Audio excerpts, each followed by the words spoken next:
My Hero Academia is a story about rising to the occasion. Many of the characters in this series all display some type of heroism that's unique to them, giving them more of a purpose to help others, to become a beacon of hope. Typically, this is what it means to be a hero. However, what if it's a villain that's fighting for those exact same reasons? The possibility that there are villains out there that need someone to save them too. Name tags such as hero and villain become a lot more questionable and all around conflicting when it comes to these circumstances, as the picture is no longer seen in just black and white. This is not only the crux of My Hero Academia's main message of reaching a helping hand to those in need no matter the conditions, but it's also what sparks the central focus point of the battle between Deku and Shigaraki. From the start of the series all the way to the finale, these two have gone on completely different paths that eventually connect together in the end. And there's a good reason for that besides knowing that every story needs the protagonist and antagonist to have the final bout. For Deku, we see his continuous journey of independence is all about what his version of being a hero means to him, following his highs and lows of the self-destructive path he embarks on, sacrificing himself to find that right answer through his own actions of what it means to be the true embodiment of a hero. And what's interesting about this is that it's not so different from Shigaraki's journey, as he also travels down a self-destructive path to find his own purpose for what society has labelled him as, a true villain. Yet despite all of this, Shigaraki's actions aren't considered wholly selfish, as just like Deku, he's attempting to create the perfect society for his comrades, a world where all of them can smile. The dynamic between these two is without a doubt one of the strongest and most engaging hooks for this story, practically being 430 chapters in the making, so clearly there's a lot to talk about. But before we dive into things, if you do happen to enjoy what I talk about today, then please do hit the subscribe button, click the notification bell and give the video a like. Only takes a second and it helps me out a lot. This video will also contain spoilers for the entirety of the My Hero Academia story, so please keep this in mind. And with that being said, we can't dive straight into the final conflict itself, as it's the journey these characters take that make us care about the goals they're striving for. So let's take things all the way back to discover who exactly Izuku Midoriya and Tomura Shigaraki are.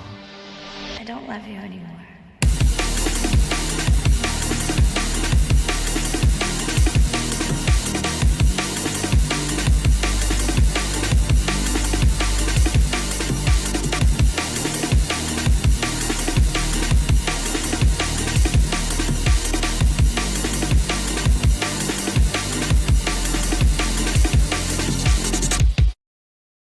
Despite these two being the main hero and villain for the series Horikoshi clearly takes the most time building upon, they actually don't have too many interactions as you would think for a story that's this long, especially for the early portion of the manga. And in some way, I think that's actually the point. They don't need to come face to face and have a lot of dialogue with each other to build up the dynamic, as typically the events of each character creates a shockwave to the other across society, forcing them to acknowledge their existence whether they like it or not. And that is very in character for the world Horikoshi has built. Not every villain has run into All Might, but they're aware of the changes he's made to society and hero culture in general due to him being the symbol of peace. So with that noted, we're not gonna start at their first proper interaction, but rather the type of characters they are leading up to it. Starting off with Deku, in this early portion of the series, his intentions are fairly simplistic and easy to comprehend due to him being a rather timid kid in this world that's filled to the brim with big personalities. And while saying Deku is simple may seem like a criticism, it actually isn't. In fact, I think Deku presents perfectly the type of protagonist we need for this story. A good-hearted kid who lacks a bit of confidence, who clearly has a lot of growing to do, not just because of the responsibilities he has on his shoulders due to being the current wielder of One For All, but also because of how small his worldview currently is due to lack of experience. It's important to have his character start off like this, because in this early portion of the story, we as the reader also see the world this way, and so as the narrative develops, so does Deku along with us, as we're made to understand Deku's growth in perspective due to following these world events through his eyes. So for right now, the world is incredibly small for Deku. His view on heroism can be described a bit as him looking at the profession with rose-tinted glasses in a childlike manner, as All Might had captivated him in his earliest of years, to the point where even his first hero outfit was ridiculously on the nose when it came to who he was inspired by. Deku is very attached to All Might and what he represents, which is understandable. There's a lot of childlike innocence within him, yet even so, it's his actions that truly help him create a name name for himself. In the very first chapter, Deku proves right away that these are actions anyone can do no matter who you are. You don't need to be classified as a hero to put yourself forward. It's a power everyone has, yet only few act upon it. This is what I love about Deku's character. He's presented as such a grounded individual, which further helps spread the core message of how anyone can be a hero. He doesn't have a tragic backstory besides not having a quirk, he isn't presented as a loudmouth confident character, his physique isn't strong nor impressive, he's simply an ordinary kid who aspires to be greater. Not just for his sake, but for the world he wants to help. While this may seem simple in nature, it's this element that makes Deku truly special because he's one of the small few who would put his foot forward despite knowing he has to work much harder than everyone else. It's why All Might chooses him to be the next successor of One For All, giving Deku that chance he needed to extend the possibilities of the type of hero he could become. Because Deku had already proved he has what it takes to be a hero. As All Might says, he earned this power fair and square. There's a lot to love about the structure of Deku's character, but there's even more to appreciate when he's face to face with a real life threat. The USJ arc is what I would consider Deku's first fully realized villain attack, where simply running into the enemy like he did in chapter 1 wouldn't cut it. Despite him having immense strength through the power of One For All, it would take a while before he could properly utilize it in a real fight. Yet despite Deku being aware of this, he still chooses to get himself involved, as we know he isn't the type to just sit still and watch people get hurt right in front of him. This is where we properly see Deku's self-destructive journey begin when it comes to injuring his body in order to help save those around him. Before this, Horikoshi had been setting up this trend of Deku sacrificing his body to save others, but that was all in a monitored school setting where we knew he and everyone else was always in safe hands. Yet when it comes to facing off against actual villains, there's no guarantee you'll make it out alive, especially for someone like Deku who would become a liability if he allows his body to get destroyed.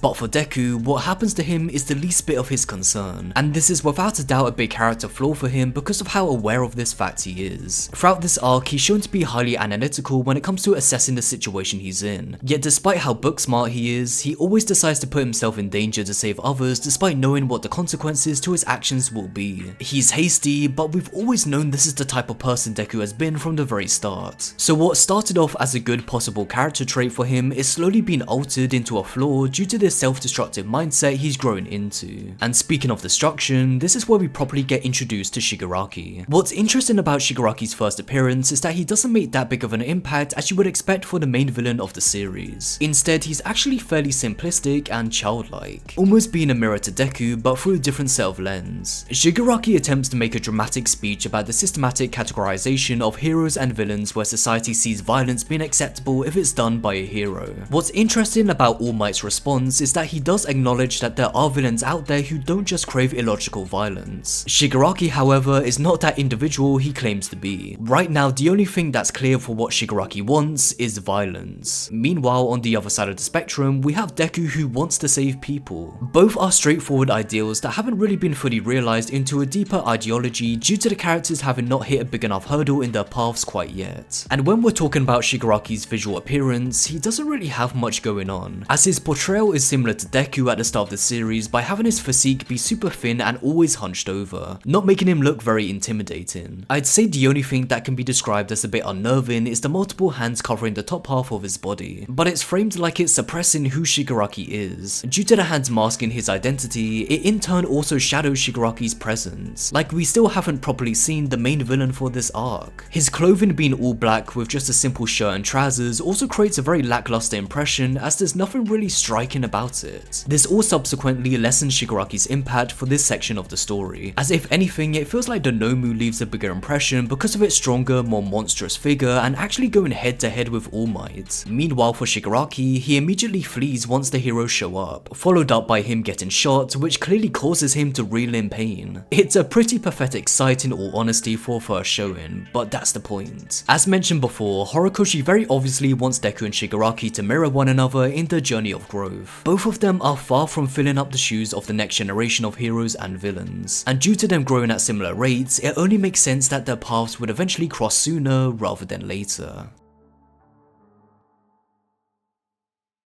The sports festival is an important learning point in Deku's journey when it comes to understanding hero culture. The purpose of this event is said to show the world the next generation of heroes. For hero agencies, it's an opportunity for them to hunt out those diamonds in the rough and give them the polishing they need. Meanwhile, for the rest of society, it helps create a sense of ease that there is no shortcoming of heroes that are willing to stand up against evildoers. There's a lot of positivity on the outside, but in reality, there are multiple cracks spreading from the inside that eventually burst open later in the series. This gives Deku a proper experience into the ugly and more questionable side of hero culture, such as his confrontation with Shinso, where he learns firsthand the hostility towards certain quirks no matter if the one wielding said power is trying to do good. It's essentially a stereotype individuals such as Shinso feel like he can't escape from. Because of the name tag society has pressed onto him, it's led to Shinso himself believing he can't become a true hero either, as it's a similar set of circumstances that we find out later had happened to Shigaraki, as the type of quirk he had made his existence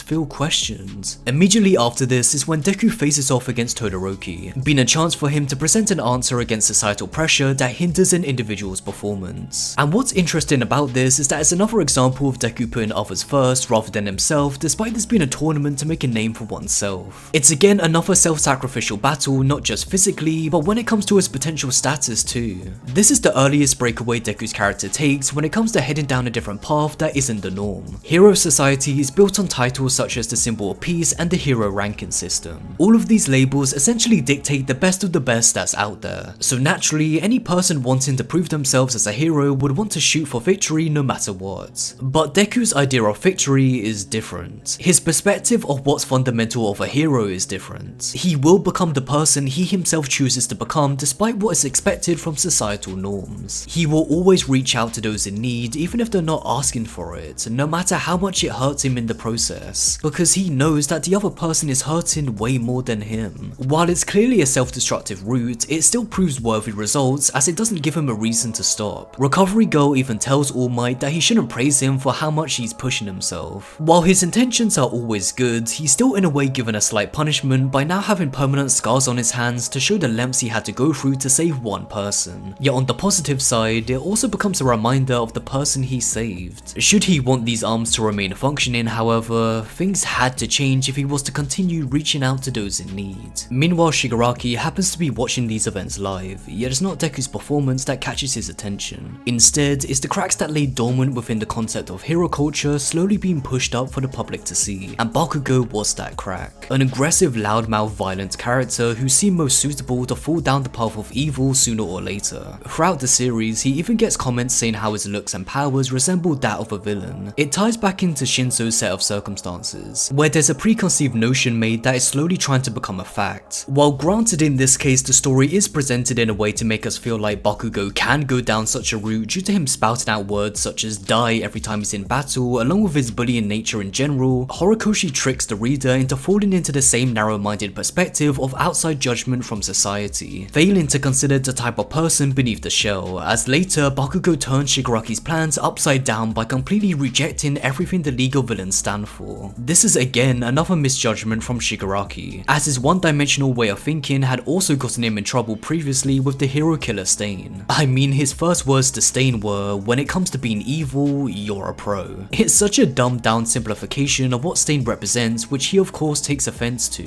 Stain has a distaste for the foundation of hero culture in itself, where it's devolved into romanticizing the profession through things such as hero rankings. Stain has the conviction Shigaraki lacks, yet through this conversation is when Shigaraki begins to fully realize what his conviction truly is. It's all connected to All Might and the state of society he's left in his tracks due to being the symbol of peace. While Stain and Shigaraki's goals aren't exactly the same, they do share at least one similar drive to destroy the status quo. But as of right now, this is only Shigaraki's first step into thinking about a possibly bigger picture he'll have to deal with, all while Deku has become aware firsthand of the potential issues hero society has shaped for the next generation. Stain also happens to pay a visit to Deku to further help find an answer in regards to his thoughts on what's considered true heroism and what's not, assisting in the gradual development of both the main protagonist and antagonist for the series going forward.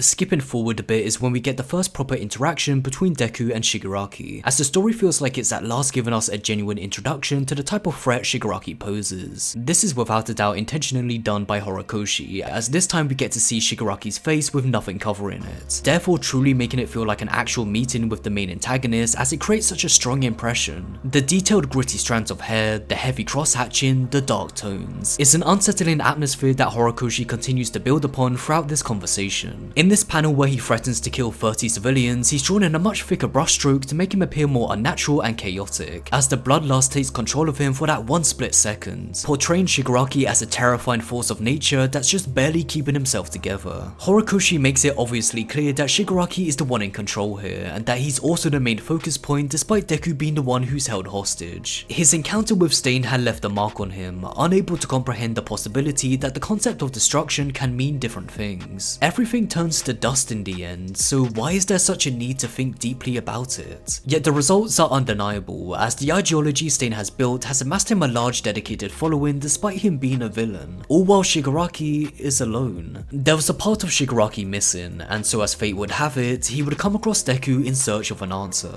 This was without a doubt a chance encounter, yet it's still fascinating that Shigaraki felt like Deku would find the answer he was looking for, almost like he knew this early into the story that Deku posed an intriguing quality about him that was different from the rest. Deku's response paints a picture for Shigaraki when it comes to the inner workings of a character like Stain, and that while he doesn't agree with him, he does however understand his actions. Stain is aware how big of a conquest it is to change society, which is why he's built a strong conviction that he's willing to die by. In comparison to Shigaraki, who immediately abandoned his mission in the USJ invasion once things started getting rough for him. And now I ask you as the reader, who do you genuinely believe created a bigger impression between Shigaraki and Stain's first showing as a villain? Most will say Stain, and it's meant to be that way. I previously explained the quality Shigaraki lacked as a villain, all while Stain's introduction to the story not only poses questions towards heroism and society for the heroes, but for the villains too. It's an example of just how much stronger Stain's conviction was compared to the rest. This is the moment it all clicks for Shigaraki, but in a twisted way. Rather than wanting to perhaps follow in Stain's footsteps, he instead uses Stain's ideology as a stepping stone for his own answer. The reason individuals like Stain,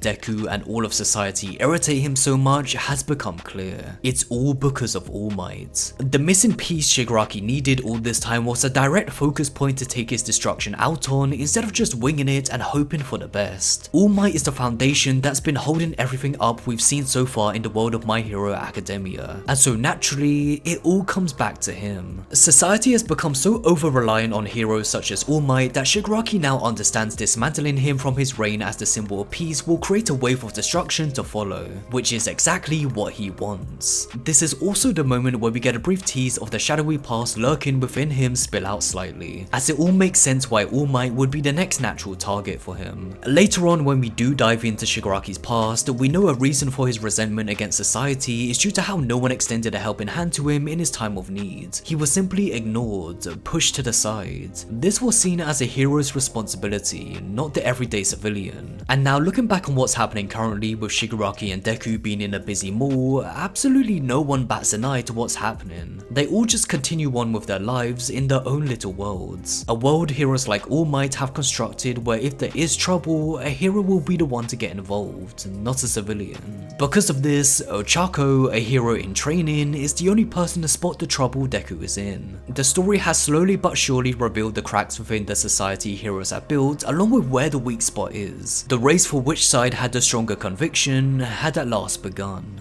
Heading into the forest training camp arc provides Deku with more challenges that will eventually build him up into the character we see him fully represent in the final arc of the series. Deku vs Muscular is all about having the strength to back up your words. It's easy to say you want to save someone, but to actually do it is a different story. It's a test of every part of your character till now to see how long you can truly hang in there. This would be merely a taste of what lies in store for Deku when it comes to wanting to save Shigaraki in the future, as both are situations where he has to engage in this conflict alone. villain. Because of this, Deku's destructive journey only ramps up from here, as his battle with Muscular displays the absolute carnage Deku is putting his body through to win these fights. An aspect of this I love is how front and center Deku's emotional state is, as his tears and roars of defiance against how indescribably hard this battle is for him help showcase those raw and genuine emotions from his character that I've loved ever since the start of the series. That part of him hasn't been lost despite how far he's come with harnessing the power of one for all. It helps keep his character grounded, which I've always appreciated. Moving on from this is when Bakugo gets captured, which I briefly touched upon earlier. It's the actions of now a more focused Shigaraki, as this time instead of doing a random attack for the sake of it, capturing Bakugo was a planned decision with future developments in mind, attempting to recruit an individual that isn't looked upon in a positive manner by society despite him declaring how much he wants to become a hero. Bakugo's bad attitude put him in a situation where even the media understood why the villains would go after him. Thankfully for Bakugo's explosive and stubborn demeanor, words like this were never the type to sway him so easily, and as the story has continued to demonstrate, Bakugo expresses his emotions through his actions, causing a violent breakdown in negotiations between the League of Villains. Shigaraki's first thought out plan had failed miserably, especially once the heroes cracked down on his hideout, as we see the conviction we thought he had gained crumble at a rapid rate, reverting him back to his original childlike self until All For One reaches out to lend that helping hand. All For One even acknowledges how this slip up from Shigaraki could potentially stunt his growth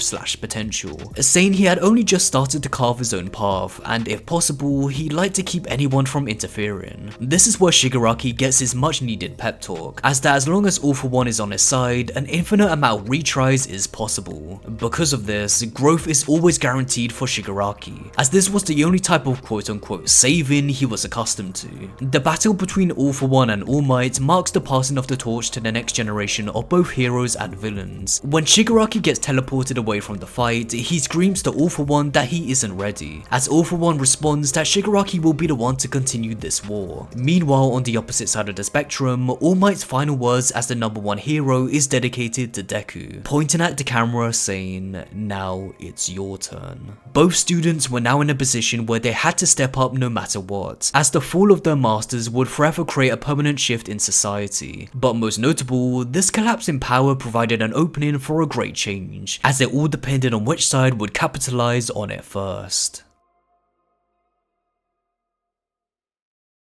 Jumping into the next act of the story provides Deku with a chance to build upon his skill set some more. At this point, he was still cautious about using his arms all the time due to the risk of them imploding, as he had hit a wall in his development. All Might's words of advice about how Deku is still trying to emulate him sums up Deku's entire fighting style that we've seen up to now. Throughout the story, he's been glued to All Might, and that has in some ways kept him from expanding his horizons when it came to his own unique potential. This was the turning point for him to start growing independent and have some faith in what he's able to do, as upon hearing this, he immediately comes up with a move unique to him through shoot style. All Might's time as the #1 hero had passed, which meant it was time for Deku to not be so reliant on him anymore and instead carve a name for himself. While here it's shown through Deku branching himself away from All Might in terms of skill sets, it definitely also speaks for the larger aspect of the narrative going forward, where it would be a mistake for Deku to follow in All Might's footsteps, as it's all led to the events we're in right now. The structure had to change, and this was quite literally the first step through Deku using his own legs to begin that movement. This continues into the overhaul arc, where Deku is put into a sudden predicament where a girl who's scared for her life desperately pleads for him to not leave. This begins Deku's fight against what's considered normal when it comes to standard hero procedure. On one side there's Mirio, who's trying to convince Deku to leave the girl in favour of the plan they built to take down Overhaul in the future, as interfering would cause suspicion. Yet despite it being for the sake of the mission, Deku is persistent to not leave her, and instead challenges Overhaul. No true hero would abandon a frightened child. This should be the normal action anyone takes when seeing someone who's in desperate need of saving no matter the circumstances. The world of My Hero Academia has proved itself to be a cruel one. It's unpredictable and things don't always go to plan, and that's exactly what stopped Mirio from reaching out a helping hand to Eri. All the while Deku was willing to put himself into the deep end of the unknown, all for the chance of saving this scared little girl. For Deku, the quote-unquote plan was simple.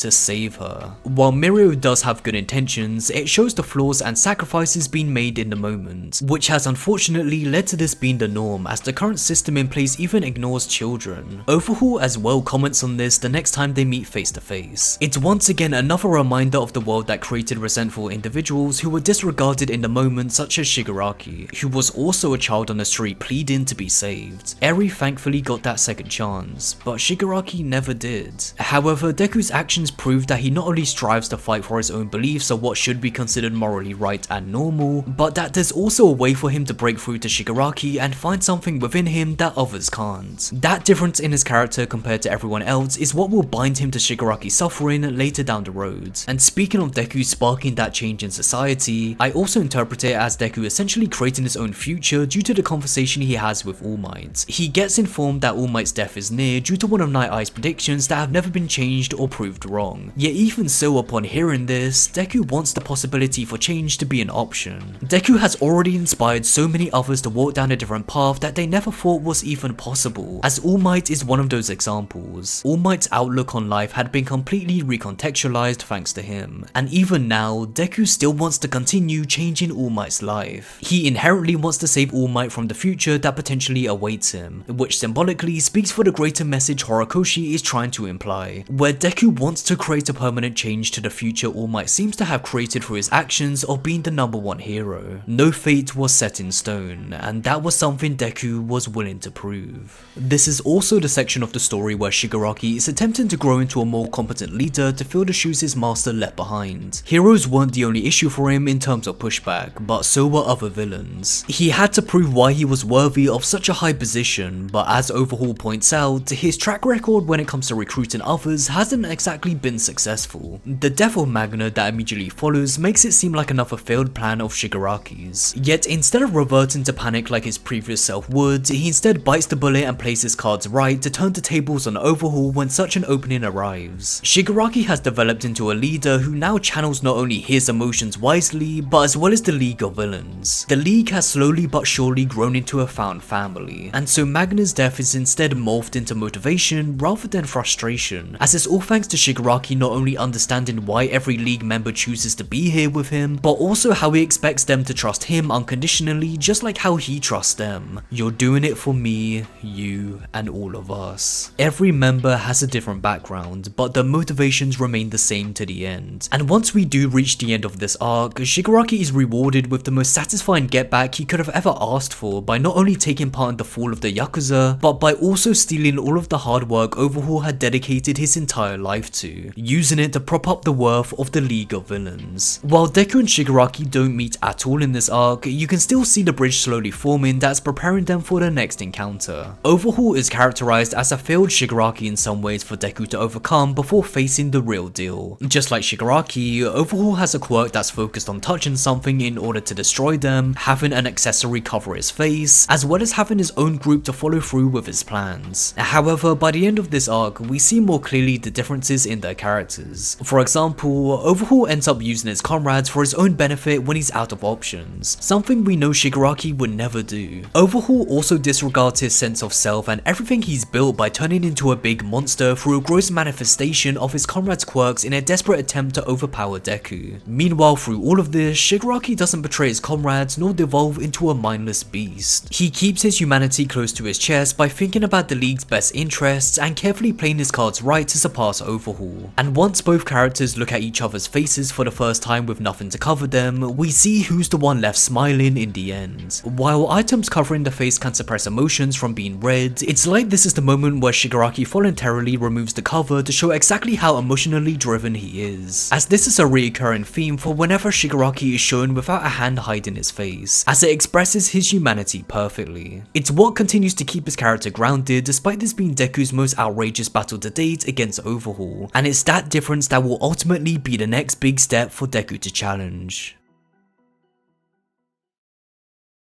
The next arc takes things down a notch as Deku comes face to face with two small-scale villains by the name of Gentle Criminal and La Brava. Yet despite this conflict being nowhere near as big and flashy as what we previously saw in the Overhaul fight, its inclusion is incredibly important for the world Horikoshi is continuously building upon. This arc drills home the message that it really is so easy to become a villain in this society. In fact, it seems easier to become a villain more so than it is to become a hero. It's a completely new set of circumstances for Deku to clash against, as he had just fought against a heartless monster to now a pair of individuals who grow stronger from their love and care for one another, as the reasons for why they do the things that they do isn't looked upon in anger and disgust, but rather sympathy. Despite Deku disagreeing with Gentle Criminal's actions, the reason he turned out this way is a lot harder to fight back on when you realize that he's not the problem. In this world, we've seen firsthand how hero ranks and fame unfortunately end up being the core thing that matters when it comes to your status as a hero. This therefore meant it became a desperate chase to attain those high numbers to show off your value to the world so that you'll always be remembered. This twisted understanding of how you become a hero greatly affected individuals such as Gentle, where if not even a friend from high school remembered him, then how on earth was the rest of the world going to know who he was? The concept of being forgotten was so frightening that the continuous chase of numbers and fame had poisoned his brain, as now he chased a completely different number system through video views. It's not a complex set of circumstances that threw Gentle down this path, as Deku fully understands that he isn't truly evil compared to someone like Overhaul. It's why throughout this fight we see numerous attempts from Deku to break through to him, from telling him to please stop the fight, to explaining how the both of them aren't so different, and then to making clear that he isn't mocking the type of character Gentle is. Deku is aware that this is a path he could have seen himself go down if he wasn't lucky enough to run into All Might on that fateful day, all while Gentle's life has been filled with nothing but bad luck. This is Deku's most conflicting battle to date, as while it didn't push him as far physically, it did emotionally, leading to him saying this has been his toughest battle he's fought so far. He's sympathetic to Gentle's situation, which is why after the battle is said and done, he chooses his words carefully to make sure Gentle isn't treated too harshly when it comes to taking a fall for La Brava's sake. This fight is here to create two realizations for not only Deku, but us as the reader. One is that not every villain is an irredeemable monster, and two, that the possibility that there are genuine people who can be sympathized with do exist. While it definitely creates a more optimistic viewpoint, it's also just as worrying how the system in place continues to fail those who originally had good intentions. It presents the idea that resolutions to these internal battles won't work merely through beating the other into submission, as that simply breaks away the hard shell that will eventually grow back. The root of these conflicts had to be dispelled from within, which also goes back to Eri with how she wasn't truly saved just because Overhaul had been dealt with. Another solution had to be sought out that wasn't connected to violence, as Deku discovers that answer through the school festival, giving Eri a chance to smile, laugh, and enjoy herself like any other kid.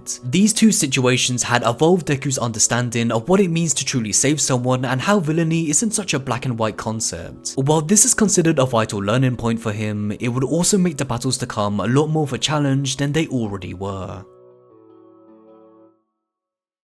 My Villain Academia is arguably the biggest and most important turning point for Shigaraki's journey. It not only fleshes out the bonds within the League of Villains to greater emphasize how in unison they are with their goals, but it also greatly enhances Shigaraki's position of power in the world through not just his physical strength, but the true reason for why he moves forward every single day. This is the biggest leap Shigaraki takes when it comes to properly filling the shoes left behind by All For One, as it in turn results in the biggest turning point for the story since All Might's final battle in Kamino. This arc makes Shigaraki race ahead of Deku for the first time in a truly monstrous way, as Horikoshi finally unleashes the true potential Shigaraki always had. Redestro is a strong wealthy figure within the villain landscape due to amassing an army of over 100,000 devoted followers, as he essentially challenges the League of Villains, but mostly Shigaraki, into a battle of power to see who is truly worthy to take up the mantle left behind by All For One. The capture of Giron sets things in motion, as this entire arc really is a showing of how far the entire league has grown when it comes to the connections they've made and why they don't have a choice to return back to the society others preach about. Shigaraki is aware of how important these bonds are, especially when it comes to Twice's connection to Giron, fully understanding that this type of drive is what creates a strong sense of justice to evolve, similar to what had been shown in the Overhaul arc. It's differences like this between the villains Shigaraki faces that make him a much more confident leader than Redestro, despite what appearances may tell you. Redestro chooses to stay in his tower while his thousands of underlings underlings do the work, all while Shigaraki is on the front line with the League. It's proof of his now strong conviction, which wasn't present at all at the start of the story, yet his moment of awakening was still to come. Destro asks Shigaraki what he seeks to create, what he seeks to build that's worthy of him being on top, and that's where it all clicks for him. The meaning of his destruction, the meaning of the hands that have stuck to him, the meaning of Tomura Shigaraki. His backstory lays out the whole reason why someone like him exists to begin with, which once again demonstrates the continuous domino effect of people not reaching out to save others from their suffering. This was something not only strangers partook in, but also his family. If even his family looked the other way, then what hope was there for the rest of the world to intervene? It's not like he was asking for much, they just had to say something, anything.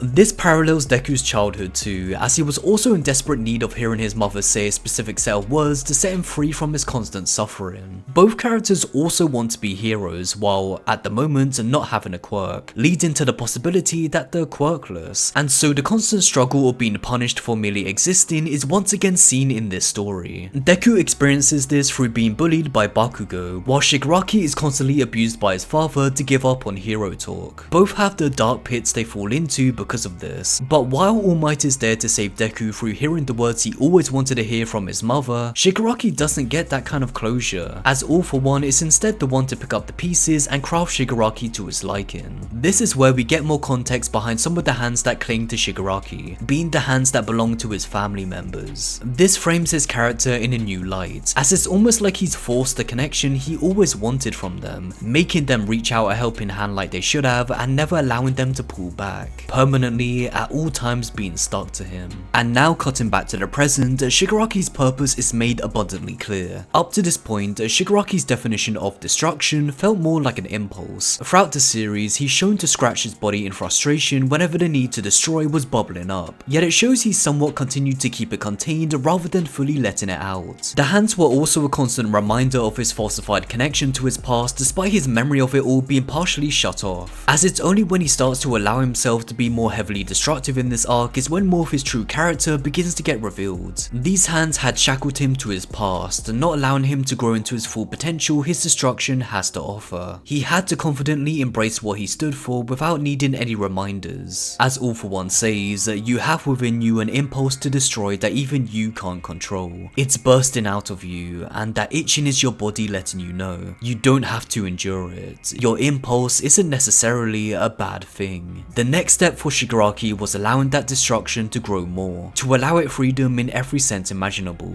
And so this becomes the moment Shigaraki destroys his father's hand, as there was no longer a reason for these symbols of the past to exist due to them being connected to the world he seeks to destroy. This realization also segues perfectly into Shigaraki's logic on how to deal with Redestro's attacks. Just gotta destroy it all before you connect, it's no big deal. Destruction was always the answer. And speaking of Redestro, his powers are conveyed in a similar manner to Deku's, where his strength increases by percentages just like how Deku handles the power of One For All. Deku had fought against his own test of what a full-on battle against Shigaraki may entail through his fight with Overhaul, while Shigaraki had now gone through the exact same song and dance with Redestro. Shigaraki even takes note of this, responding if Redestro is going to go plus ultra on him. With Redestro able to see the full worth of Shigaraki and what he possesses to make a change unlike anything he's ever imagined, he submits himself to Shigaraki along with his entire army, rewarding him with the wealth and backing he needed. Finally, freedom had been found on all fronts, as the League of Villains no longer felt held back by the lack of resources and income. This sense of freedom for Shigaraki is even emphasized through the way his speech bubbles are drawn. Gone are the days of the shaky, inconsistent bubble lines and jittery text, as immediately after his awakening, we see them become as smooth as can be to reiterate his newfound confidence in allowing his true sense of self to be free. Shigaraki had at last shaped himself into the true main antagonist of this story he was always born to be. The parallels between Deku and Shigaraki had definitely intensified within this arc in particular. Not only are the opponents, the childhoods, and the social rejection feeling familiar, but also the root of it all. Shigaraki's grandmother is Nana Shimura, the hero who not only passed on One For All to All Might, but who was also responsible for the hatred of heroes that grew within her own child. It's a demonstration of how connections continue to be an integral part of this story, and that Deku and Shigaraki are fated to face each other to show how the world and people around them has shaped their lives, for better and for worse.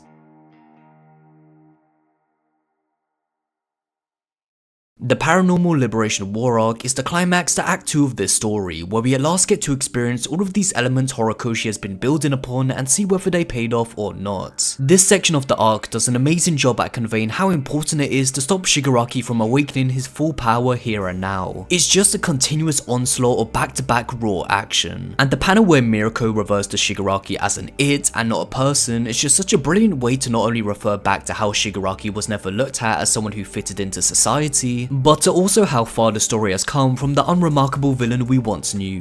Within Shigaraki's dreamscape allows us to see the inner workings of what's most important to him: complete destruction.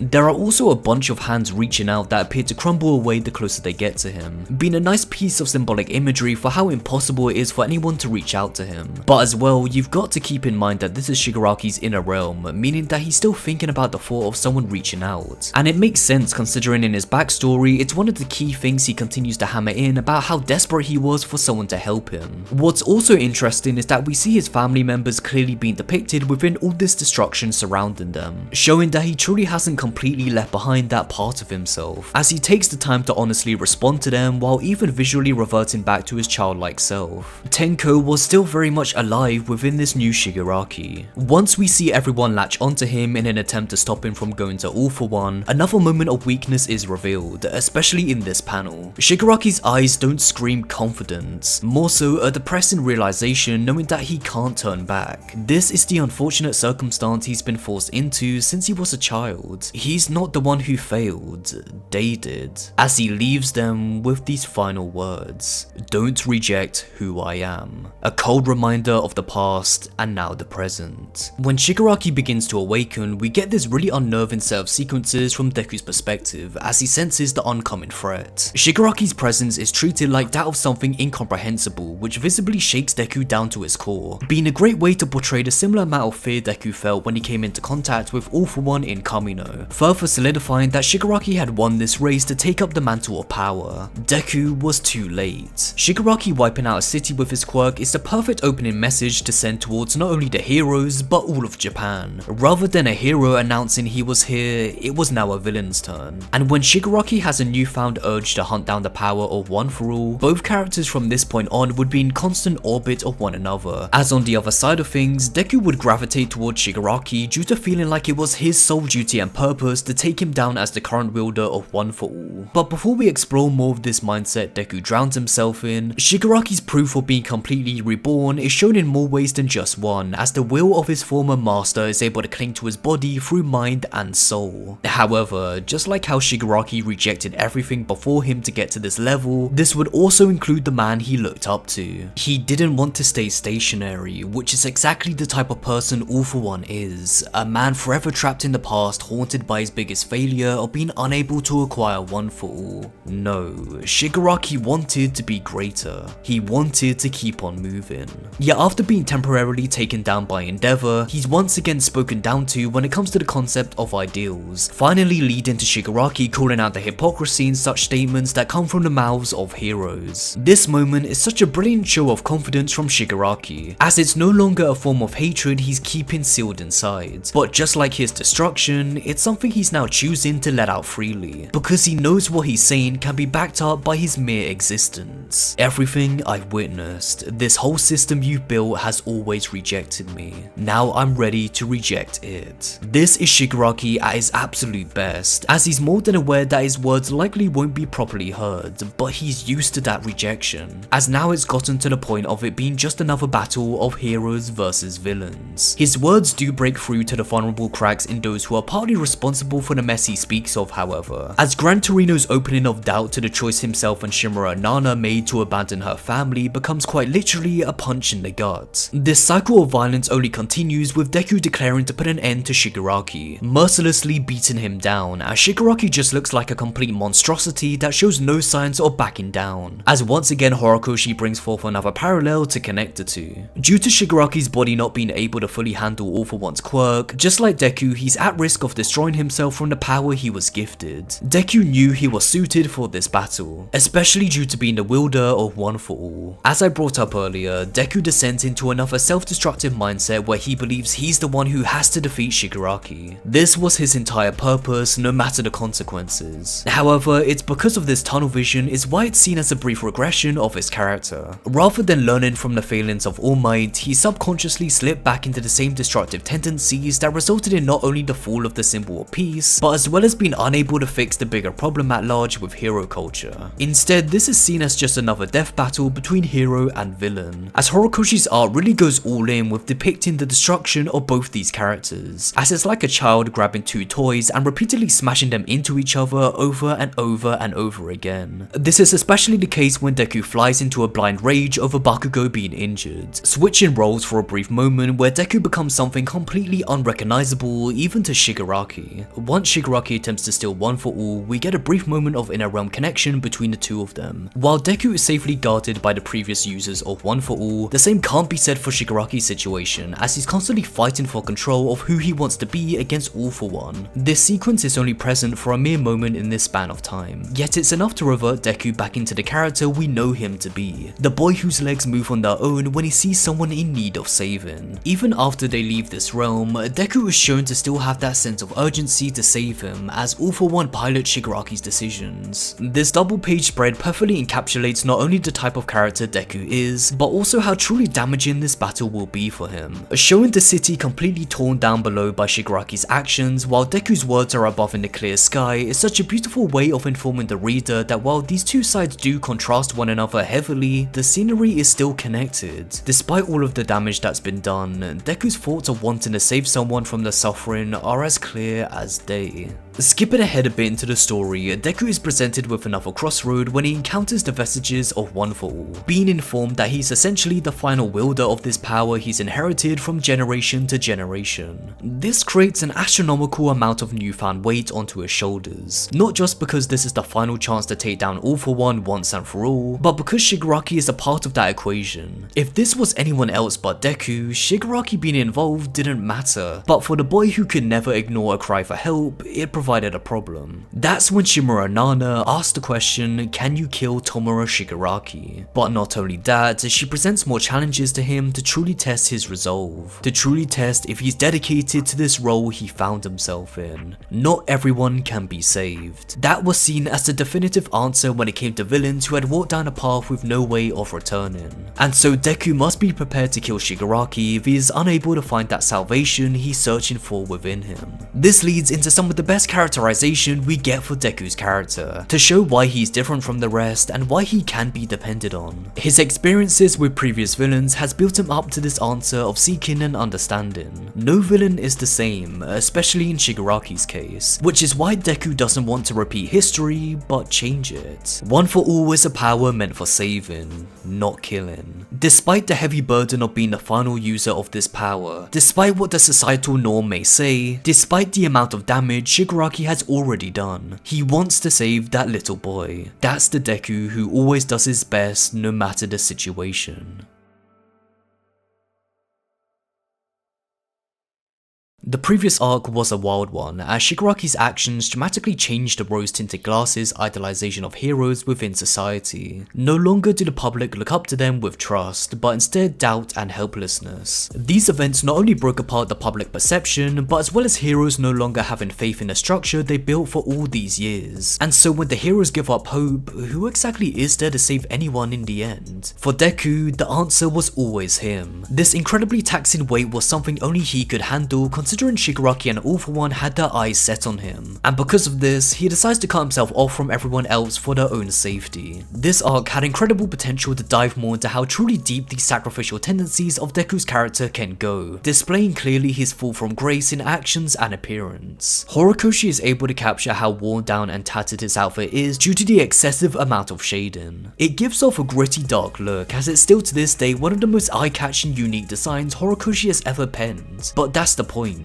This is a completely new Deku, a path we would have never expected to see him walk down. This is especially the case in how he treats others around him, such as All Might, as he makes the decision to distance himself from the man who was his entire world. These are the moments that make Deku's character journey so compelling, but I think that's part of the issue. These literally are just moments due to how fast, and I guess short, this arc is. Because in the very next chapter after this separation from All Might is when Deku's classmates arrive to pull him out from the depths depths of despair he's trapped himself in. And don't get me wrong, I don't have a problem with this plot point in particular. I think it works out really well with everyone reaching out their hands to Deku in an attempt to save him, even though he didn't ask for it, showing him through his own beliefs about how powerful they've all become when united under the same cause. It's a brilliant set of sequences that help drive home the core theme of this series, with there being a shared responsibility among everyone to reach out. It should never be one person taking all the heavy lifting, but instead a community of others that are there to make that weight all the more lighter.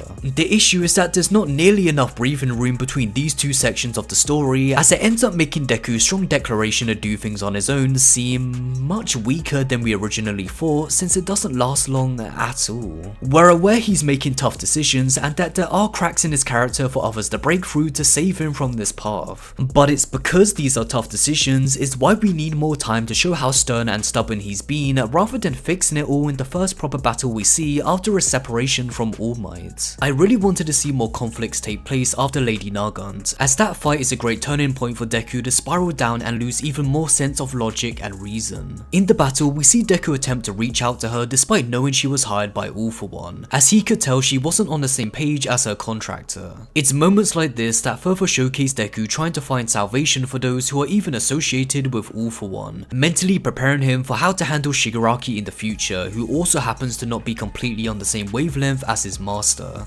Despite everything Lady Nagant has done in her life, despite how bloody her hands are, Deku still believes there is a way back. His looks may have changed, but he still holds his sense of true heroism close to his chest. But it's everything after this that throws a spanner in the works, as All For One stealing All Might's "your next" phrase transforms it into something more twisted and fear-inducing, completely sending Deku down a road where he himself can no longer afford to look back, meaning everyone else who was behind him giving support would be left behind. It would have been really fascinating to see this new mental state of Deku in action against other villains, as we don't really get that. We just see snippets of these conflicts where Deku looks much more dangerous than the actual villain he's facing. There's even this one scene where a civilian mistakes Deku for working with All For One due to his fearsome appearance, to which he responds shocked, saying of course not, as the civilians still flee anyway. And what's unfortunately so disappointing about this moment is that we don't get to see how Deku feels about this. He doesn't question why they would think that way, or if it's something he's done wrong. Being compared to the incarnation of evil itself isn't something you're going to just brush off without a second thought so easily. It's just not that believable that Deku wouldn't at least think about this interaction that happened for a brief moment. This is what I mean when I say this arc is constantly at a breakneck speed, when in reality we should be getting a much slower and deeper dive into Deku's identity crisis with who he is as a person and the burden of the power of One For All. And while I am disappointed in some areas of this arc, it does provide one of my favourite and most important moments ever in the series. The public rejecting Deku out of fear for their own safety is a perfect way to at last begin to tackle the complicated relationship between heroes and society. For the longest time since All Might's run as the symbol of peace, heroes have been at the forefront to tackle the problems of the world by themselves. But now with the heroes beaten and wounded, everyone felt weak and vulnerable. And as mentioned, this led to the rejection of heroes such as Deku, as no ordinary citizen felt safe with him around. The problem with this, however, is that Deku was also in need of saving, which led to the question, if heroes need protecting, who would be there to protect them? Ochako's speech carves a new entry point of connection where everyone must be united.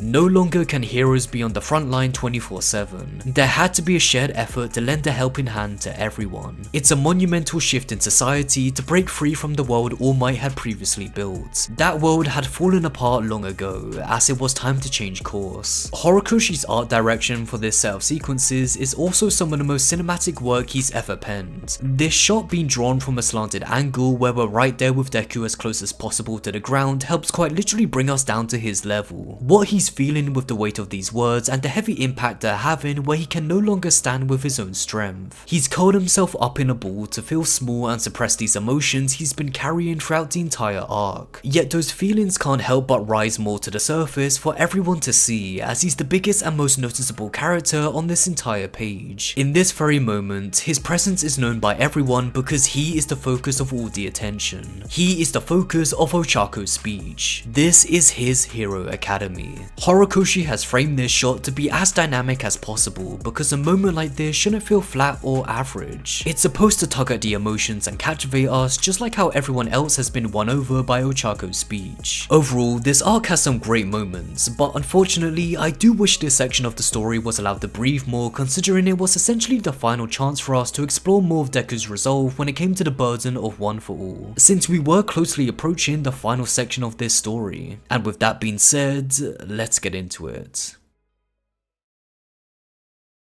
This next section of the story is a rollercoaster of emotions for good and bad reasons. It's the make it or break it moment for the dynamic between Deku and Shigaraki after all, so there's a lot riding on this to see if Horikoshi reaches a satisfying conclusion for the sake of both of their characters. But first up, Shigaraki's fight doesn't begin with Deku, but instead a bunch of other heroes, and most notably, Bakugo. Throughout this battle, Shigaraki, or I guess All For One, which I'll touch on in a bit, goes on numerous monologues about how his destruction is the one true answer to create an equal status quo among everyone. Society has always been falling apart anyway, whether the heroes decide to acknowledge it or not. So to save others from being hurt from that type of collapse, Shigaraki intends to disintegrate every last piece of it to prevent that type of damage from spreading. The damage that gave birth to him. Interestingly enough, the other heroes don't really react to this strongly, which I think is in character for them considering they're part of the corrupt system he speaks of. However, Bakugo is the one to properly understand what he's saying due to recently coming to terms with how unfairly he treated Deku. And on top of that, he's seen the progress that's been made for a society that is trying to understand one another better and no longer feel like the world of heroes and everyday citizens are in a completely different dimension. At the end of the day, we're all connected. Bakugo is a fundamental part of this next step forward. He's living proof that changes are being made, considering at the start of the series he was an example of the failings and hypocrisy of hero culture. Deku's self-sacrificial mentality also rubs itself onto Bakugo during this moment, despite him telling Deku previously to stop trying to win battles by himself. This is in a way can be seen as a punishment for the way Deku behaves, as at times he disregards his own self-worth in favour of the heavy burden he's been assigned with One For All. That in turn results in, at the moment, the death of his best friend, which he gets to see with his very own eyes. But before we continue into the next phase of this conflict, we've got to look back on the state of Shigaraki's character at this very moment. Due to the battle against Stars and Stripes, we understand that Shigaraki's identity has always been fighting for control from the hands of All For One. Shigaraki's body is essentially the ship that both himself and All For One are trying to pilot for themselves. All For One wants them to become a completely new person from the merge, while Shigaraki still wants to keep his sense of identity because it's important for him that his existence isn't eradicated from this world. He needed everyone to know the type of villain they were responsible for creating. As we're able to see within the depths of all this darkness that there still is a child who wishes to be saved. Covered by an endless amount of hands that keep him held down, the young Tenko is still waiting for that right hand to be reached out to him, and he knows exactly who that person would be.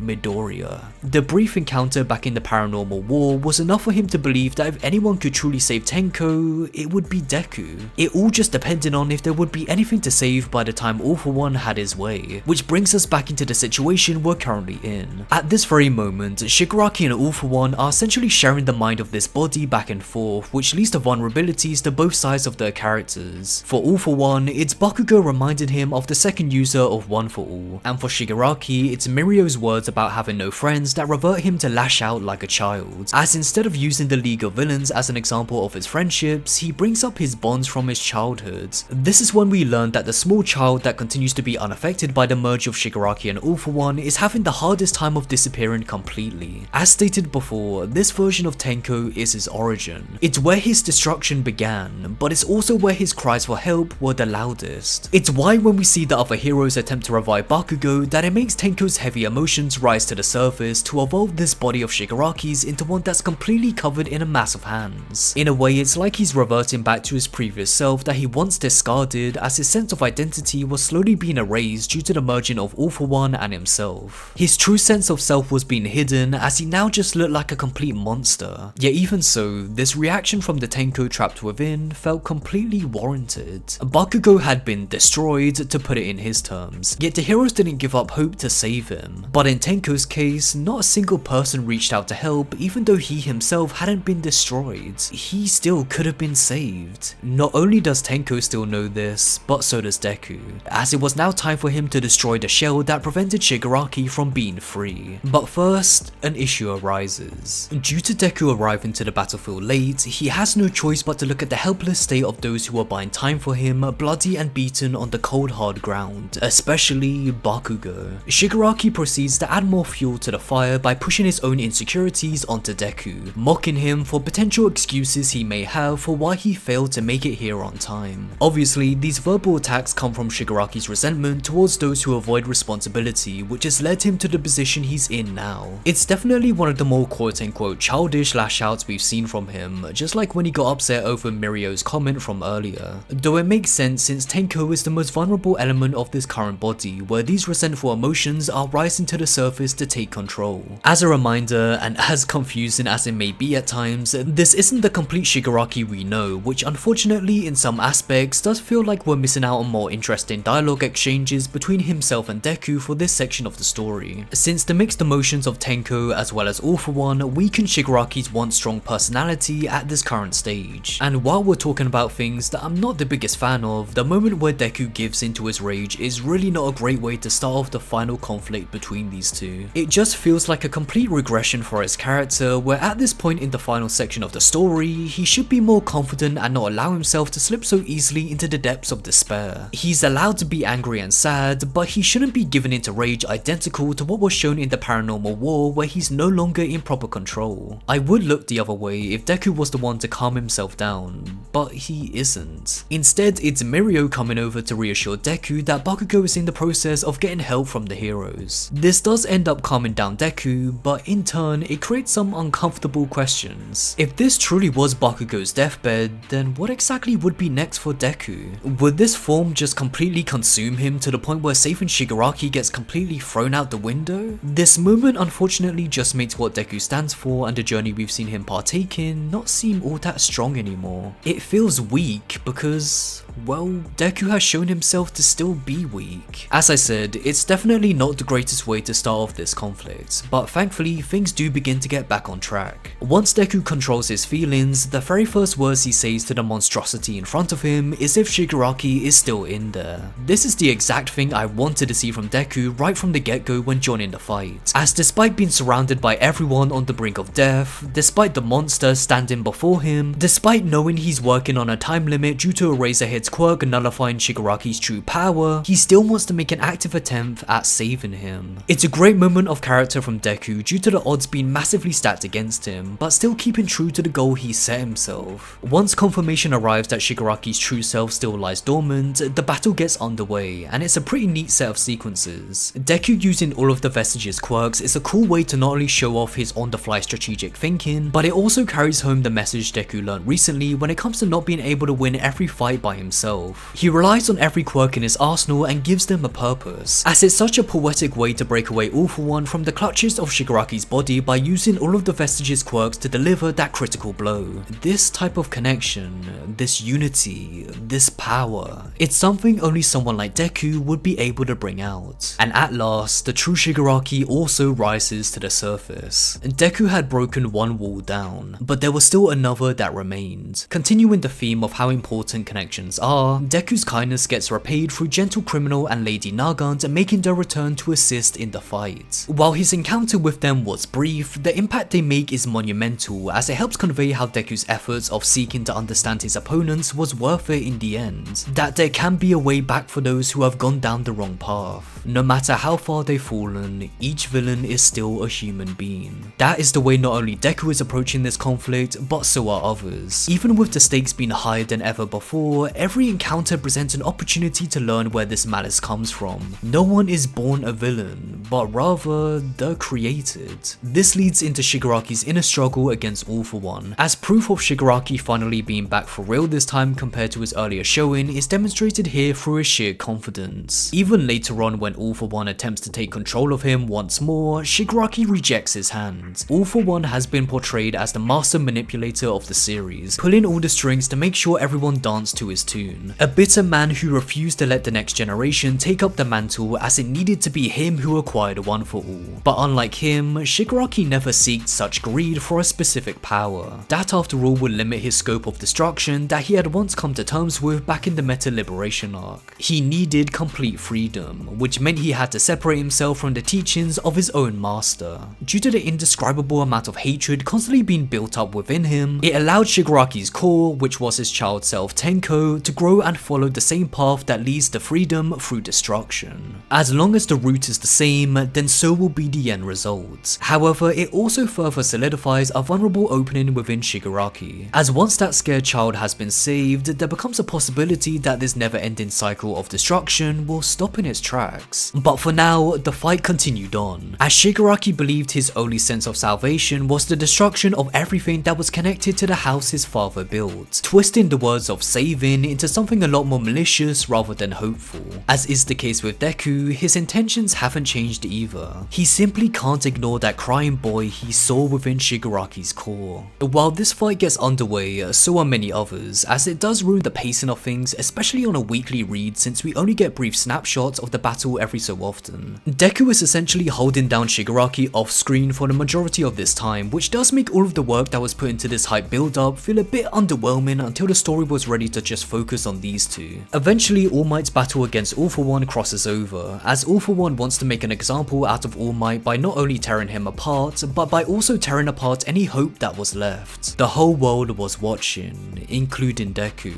It was a predicament he was unable to fix by himself. That's when Bakugo makes his grand return, as by grabbing his hand, Deku launches him to where he needs to be. Deku even gets warned to not use gear shift until he's found the assured path to victory, yet he chooses to propel Bakugo forward, showing how victory isn't something he can achieve purely on his own. Throughout all of this, Shigaraki makes remarks about how utterly useless this last-ditch attempt is. The possibility of saving someone so far away when heroes have trouble even saving those who are right in front of them within arm's reach, it sounds like an inconceivable wish to make. Yet it becomes that wish, that prayer to save someone despite how far away they are, that creates its own unique strength. If everyone wants the same thing, then the possibility of achieving it becomes even more attainable. It wasn't just the prayers and wish of Deku propelling Bakugo forwards, it was the entire world watching. Despite how far away people are, despite how out of reach they may seem, it doesn't mean you should turn away. That shared energy of striving for a better future for everyone is what creates the perfect connection. And with that, Bakugo makes what was thought to be the impossible possible. This is one of my all-time favorite moments in the series, as it's also a great demonstration for how Deku doesn't need to handle everything in this war by himself. It doesn't have to be just him reaching out, but instead he entrusted his hopes onto someone who shared an identical objective. The objective to save someone in need. What's interesting about this outcome is that Shigaraki is in clear shock in regards to what he just witnessed, yet he doesn't verbally comment on it, almost like he chooses to directly ignore what just happened as it's definitive proof that times are changing, connecting to Bakugo's words from earlier about how he himself is a living example that progress is being made. But for now, he was fixated on something much more important, the one person who was preventing him from destroying everything in sight. Deku was the final line of defense in more ways than just one. This would be his last chance to save Shigaraki, to save the boy who was crying. All of this build up, all of these parallels, all of these questions, it all had to be wrapped up here and now.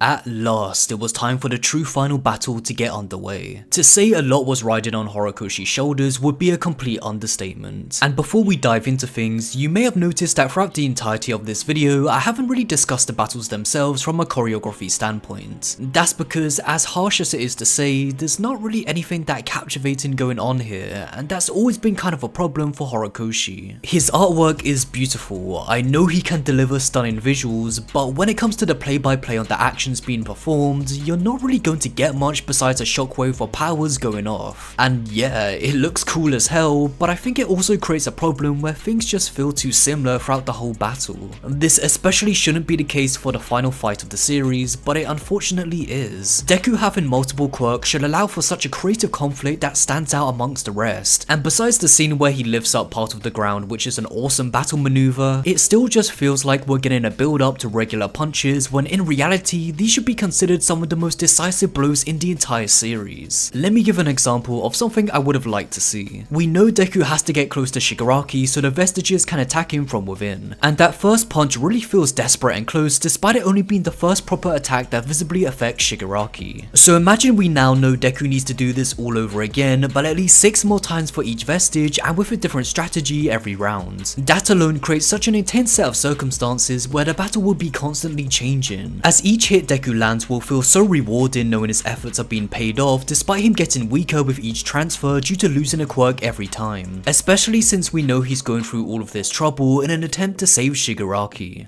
But we don't get that. Instead, he tries to transfer all of the vestiges at once, which I don't have a problem with since Shigaraki continues to repel them, making it a multiple effort act. But this portion of the fight actually gets off-screened weirdly enough, where we only see snippets of Deku charging in over and over again. We're seeing the punches, but it's not nearly carrying the same amount of weight as that very first attack did. I just wish the actual fighting aspect of this battle had a lot more room to breathe to get us immersed into, because it deserved that kind of attention. Not only is this the final battle, but it's Deku parting ways with One for All. This is why I feel like Horikoshi's lack of depth when it comes to his choreography does affect the climacticness this fight should be carrying in a massive way. But with that being said, let's talk about this conflict as a whole, because there is some really great stuff here despite me having certain issues with it. At the start of the battle, Shigaraki makes it even more clear how he wishes to wipe out this entire country, preventing any hope of restoring what used to be. As we've explored multiple times with this side of Shigaraki's character, even with there being individuals like Deku and Bakugo who are proof that they're going down a much different road compared to their predecessors, they were still born and raised in this society that gave birth to villains like Shigaraki. They would still be connected either way despite them being the bridge to a better world of understanding. It all had to go. Shigaraki stealing Danger Sense first is a great predicament to put Deku in, as it definitely felt like he was playing defense for most of the fight by trying to restrain Shigaraki while attempting to figure out how exactly to save him at the same time. It not only forces Deku to think more on his feet, but in Shigaraki's case, he's forcing Deku to treat him like any villain a hero must take down. Having him say, "Are you seriously still treating me like a human being?" while he charges towards Deku with a monstrous expression is such a great character moment from him, where he wants to be recognized as a force of destruction rather than anything else that links him back to that house. He wants Deku to feel this fear, this helplessness where he has no choice but to fight him with the intent to kill, where someone like him can't possibly be saved, because for his entire life, that's how he truly believed he should be perceived. Even the vestiges start to give in slightly, deeming Shigaraki as ruin incarnate, yet despite the destruction coming his way, Deku doesn't see it like that. Instead, it's connected to something troubling deep within, and what lies there is also a person in need of saving.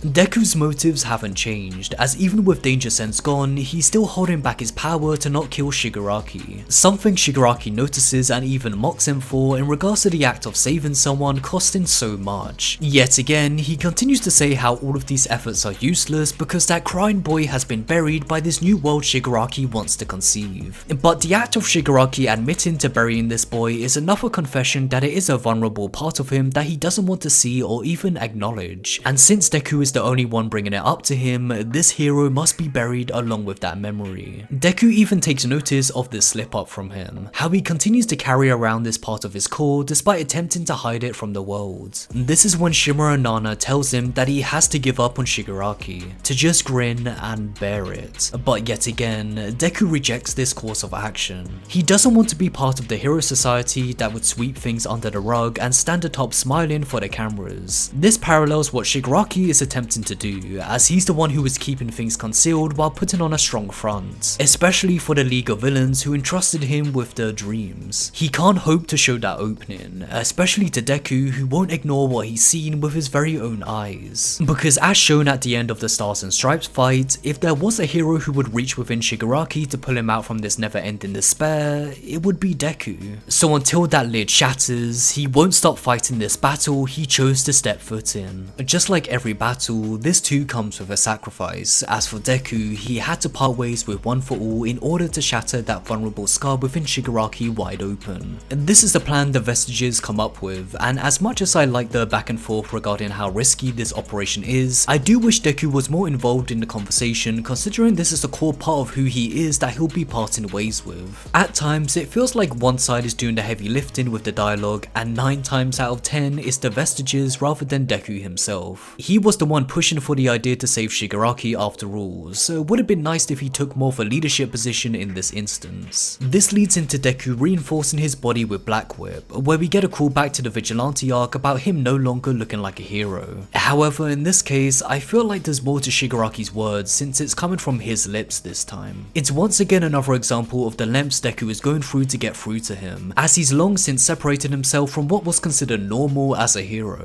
It's an insane amount of persistence and determination that Shigaraki has never seen from the hero society he despises. A few pages later, Shigaraki even notes how Deku isn't normal in the slightest. He's not caring for his own well-being, but instead Shigaraki's. Deku kicks off the battle by using a 6-hit smokescreen, which is a nice character moment to show he believes every quirk is still useful despite the 6 saying otherwise. Even with the intensity of the fight at hand, that act of kindness and more so admiration for quirks has become a natural reflex for him at this point. This is definitely the most strategic section of the battle, where Deku not only uses the smokescreen to lift up part of the ground from below, but by also using his blood as a way to mislead Shigaraki's search quirk, all to getting close to deliver the first blow that actually makes a difference, damaging Shigaraki where it truly hurts, from the inside, and so unleashes a chain event of memories flowing through the battlefield, showcasing some of the most important encounters that would forever change their lives. And for Shigaraki, this included the existence of Tenko.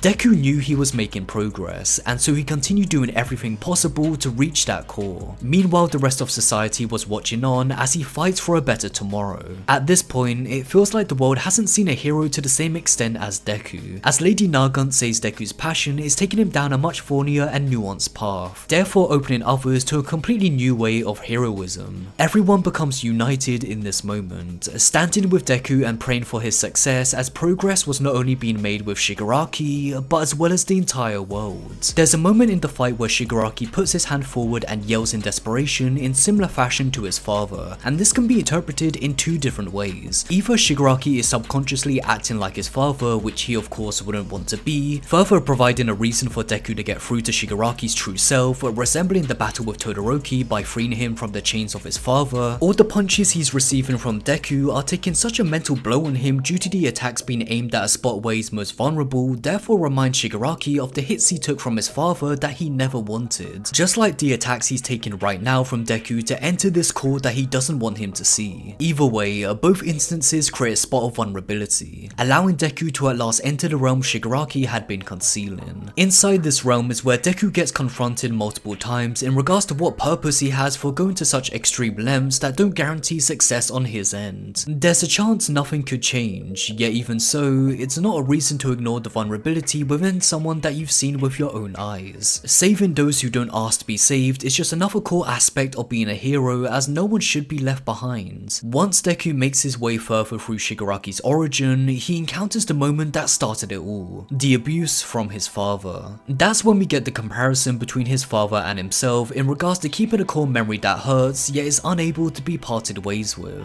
The photo his father kept of Shimura and Nana fueled that hatred within him of being abandoned, as those near identical scars have passed down to Shigaraki, where his childhood is also used as a reminder for the reason why he seeks to destroy everything. Using Shimura to break down this final wall between them, both reach forward in an attempt to de-escalate the intensity of this memory, but it had already given form to the Tomura that Shigaraki knows all too well, as at this moment, the silent silhouette evolves into the scared little boy that Deku seeks to save. Before Tomura reaches for his sister, Deku jumps in to stop him, knowing full well that this wasn't the path Shigaraki wanted to take, considering this is him at his most vulnerable. In an attempt to stop this hatred from growing, Deku reaches his hand out to save him from himself. Yet during this pushback, Shigaraki speaks through Tenko, asking asking why Deku is putting himself through all this, saying that he's wrong to save him because it was his choice to seek this kind of destruction. To Tenko, his existence is a mistake due to others not deeming him as someone who needs to be saved. Hands that were made to destroy?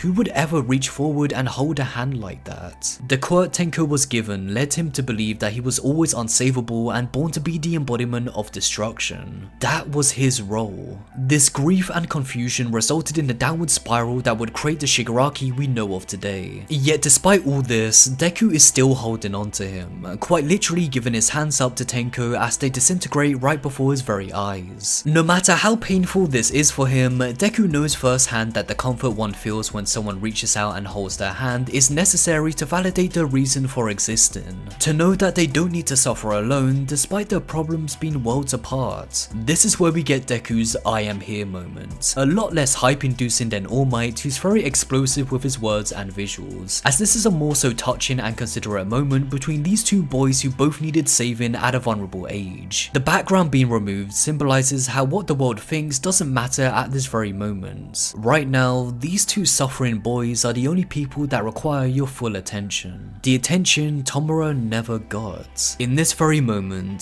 Deku does save Shigaraki from the hatred that was forever consuming him. We then get a scene where Tomura is playing with his friends as they say he should be All Might, initially showing excitement at the suggestion, before thinking for a moment and disagreeing. Because I'm a villain, I fight in the name of evil to destroy. This is when the League of Villains surround himself and Deku, as them being a reminder of why he continues this fight slowly starts to bring him back to form. As he says, the villains need a hero of their own. Heroes and society in general always have someone they can depend on, but what about those who are rejected by them all? Those who are deemed to be a mistake? The villains themselves needed their own hero to fight for what they wanted. So even if Deku heals the hatred within Shigaraki, the state of the world would be the same. The problem Shigaraki was trying to destroy don't go away just because he's gone. His reason for existing has developed much more compared to when he was a child, as he now feels validated for who he is, knowing that there is a need for someone like him. There is a need to show the world why villains exist. Earlier at the start of the battle, I mentioned how Shigaraki keeps his core concealed so he can put on a strong front for those who share his interests in a similar fashion to All Might. This is even backed up by showing others around the world who want Shigaraki to win,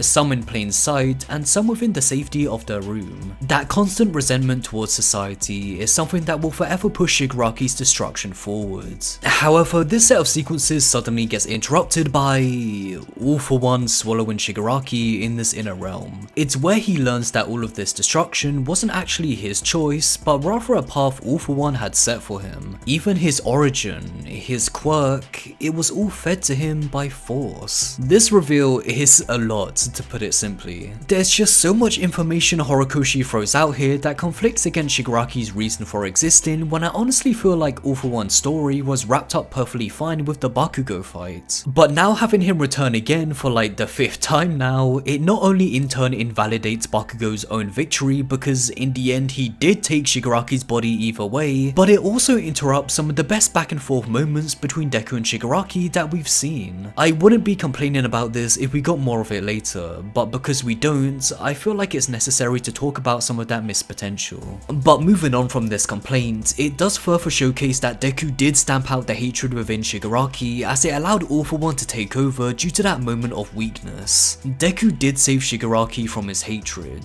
but it was almost immediately undone by the man who refused to let go of his precious creation. We see All For One create a hand to cover his mouth in order to conceal Shigaraki completely, being a nice piece of symbolic callback to how the hands Shigaraki wore kept his freedom for destruction contained, as once again his true will had been restrained. Deku attempts to get up to continue the fight, only to realize his arms are completely gone. Those hands of his that he would always damage in order to reach those who were suffering had paid the price. This was the cost of his sacrifice in hope of saving Tenko, but at this moment, it all seemed like a waste. Luckily for Deku, Aizawa arrives along with his classmates, using Eri's quirk to bring back his arms. This is once again another example of Deku's kindness repaying him when he needs it most, and I'm perfectly fine with that. However, these two moments are only one chapter apart, as it feels like the consequences Deku suffered from his actions that he knew would be risky simply just no longer feels real? It's almost like it never happened to begin with. It's a similar problem I had with the pacing of the Vigilante arc, where we just need more breathing room for situations like this to leave a mark, as at this moment it just felt like it was implemented for the shock value alone. Everyone showing up allows them to embrace the "we are here" moment, no longer being a single entity but a group of people standing in unison on the front lines to fight for a better tomorrow. It's a neat set of events since they don't put the burden on Deku to handle this battle by himself, yet they know this is his conflict to finish. Despite Deku no longer having one for all, he reveals that the embers are still present within him, which can also be interpreted in an almost symbolic way of saying the fire within him hasn't been put out just yet. He's still not going to give up on freeing Shigaraki from this massive hatred consuming him. Deku then gets gifted an All Might shirt for him to wear, being a great way to remind us of his origin, truly bringing us back to his core, which also serves as a great way to connect himself to Tenko just like he did in the Inner Realm for this one last chance to save Shigaraki. This shirt being gifted to Deku also serves as a bridge of connection between the public and heroes, as they were now lending their support in any way they could. Everyone was now linked, striving for the same goal. And with the help of his friends reaching out to guide him down this path, so begins Deku's final leap into action,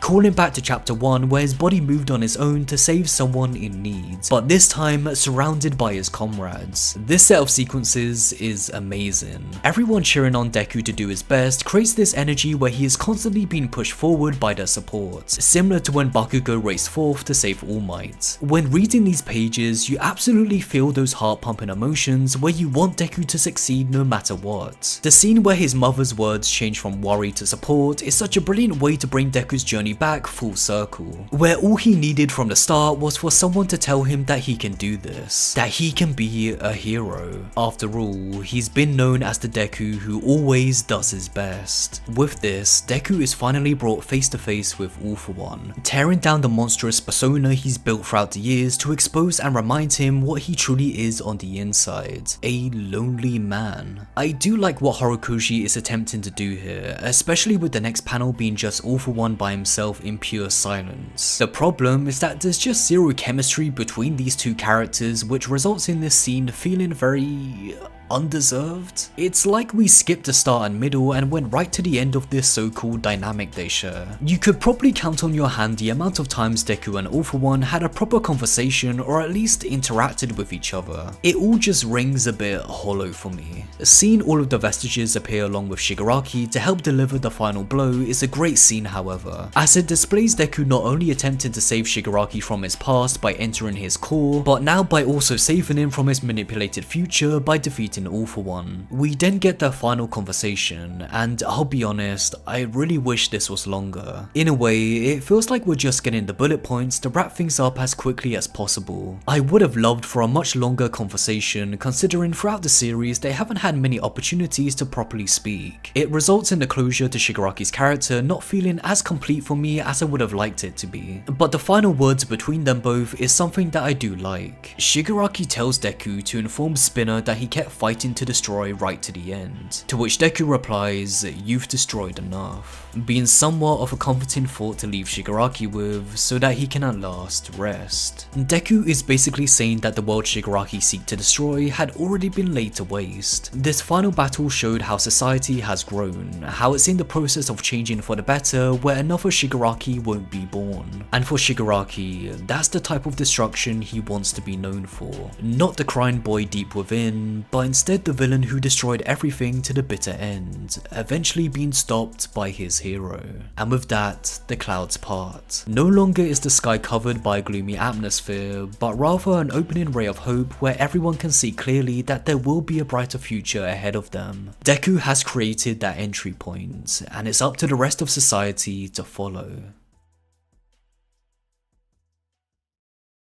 Even with the fight being over, there still remains part of this story that needs to be wrapped up for this journey to feel more complete. While in the hospital, Deku says to All Might that he couldn't save Tenko's life and how Shigaraki stuck to his guns till the very end. That's when All Might asks Deku what Shigaraki's expression was in his final moments, reminiscing his words as we get an extra bit of dialogue to chew on. Shigaraki essentially says that his destruction is only permanent depending on what society does next, smiling at Deku and telling him to do his best. best, as just like everyone who was previously cheering him on, even Shigaraki can't help but root for Deku to give it his all. So in the end, Deku did get through to him. His perseverance hadn't gone unnoticed, yet even so, the guilt of Shigaraki's death weighs heavily on him, leading to his encounter with Spinner. Deku's actions don't automatically create a positive shockwave across the world. There was still resentment towards Shigaraki, but also himself. This is when Spinner spills out his emotions towards Deku, calling him a murderer, saying Shigaraki was his hero,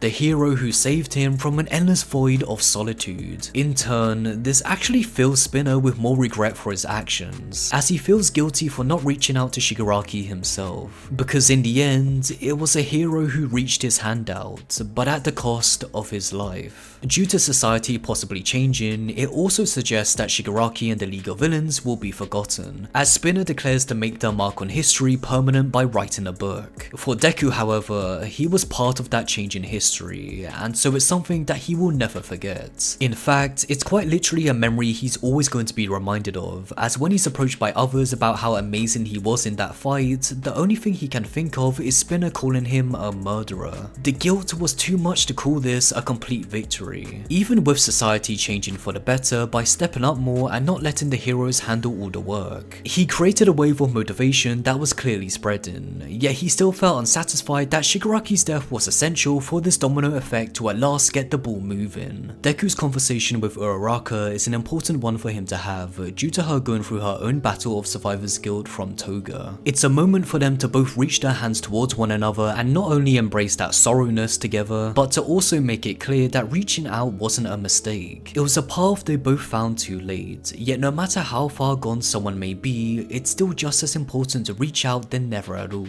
Speaking of reaching out, we get a glimpse of another possible Shigaraki being born within this society that's still healing. As he leaves the darkness and enters the bright smiling world before him, it fills him with bitterness why he's the only one being left out, until someone grabs his hand. Having this helping hand come from the same individual who originally abandoned Tomura is a great full circle moment, as despite her clearly having her own fears about getting involved, her regret of not reaching out to Tomura back then prevents her from backing down, as she announces that she is here to help. Everyone in society is able to get the I am here moment. No longer is it restricted to one person only, and because of this effect on society Deku has influenced, it prevents dangerous ideologies on par with Shigaraki rising to the surface, because they don't have a reason to be born anymore due to the amount of hands in every direction reaching out to those in need. The root of this malice towards the world was slowly being plucked away, so much so that it creates a society where even the heroes themselves have time to kill. For the heroes, this was their own sense of freedom. Shigaraki's effect on the world will always be known, especially through Deku, who continues to pave the way for those who are unsure of the path they want to walk towards. A world where no one is turned away, and where everyone has a chance to be a hero. This is a power Deku always had, a power that he earned fair and square.